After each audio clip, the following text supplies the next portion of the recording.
টানা বৃষ্টিতে মানবিক বিপর্যয় চলছে কক্সবাজারের বন্যা দুর্গত এলাকায়।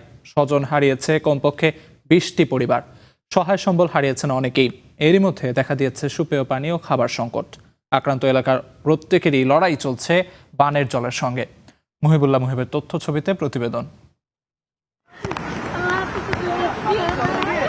কক্সবাজারের পেকুয়া উপজেলার বাসিন্দা হাসিনা বেগম কুড়েঘরের জীবন শেষে নতুন ঘরের স্বপ্ন বুনেছিলেন। তবে বেড়িবাঁধের ভাঙন ভাসিয়ে নিয়ে গেছে হাসিনা বেগমের স্বপ্নকে।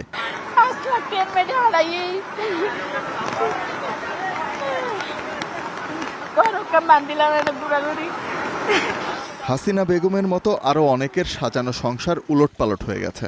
যেখানে কদিন আগেও ছিল জীবনের চাঞ্চল্য, সেখানে এখন কেবলই কাদামাটি আর অথই পানি।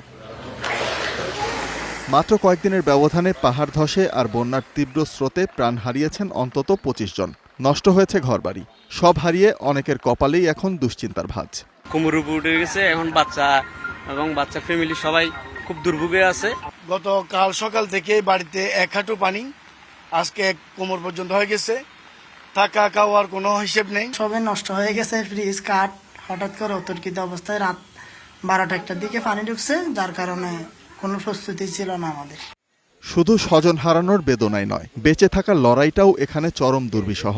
চকরিয়া, পেকুয়া, রামু, উখিয়া ও টেকনাফের বিস্তীর্ণ এলাকা এখনও পানির নিচে। এরই মধ্যে দেখা দিয়েছে সুপেয় পানি ও খাবার সংকট।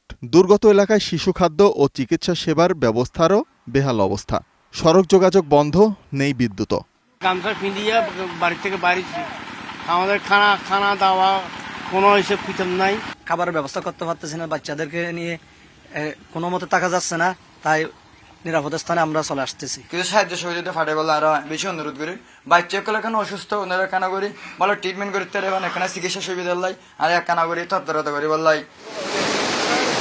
বানভাসীদের সব ধরনের সহায়তা দেয়া হচ্ছে বলে দাবি স্থানীয় প্রশাসনের। কোনাখালীর পুরুত্তাখালী একটা বাঁধ ছিল পানি উন্নয়ন বোর্ডের, এটা ভেঙে গিয়েছে।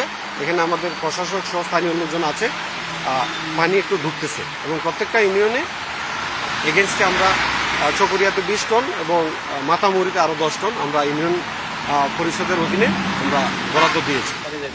বন্যা কবলিতরা বলছেন, নদী খাল দখলমুক্ত করার পাশাপাশি সময়মতো ড্রেজিং করলে এই দুর্যোগ মোকাবিলা সম্ভব। Desk report, star news.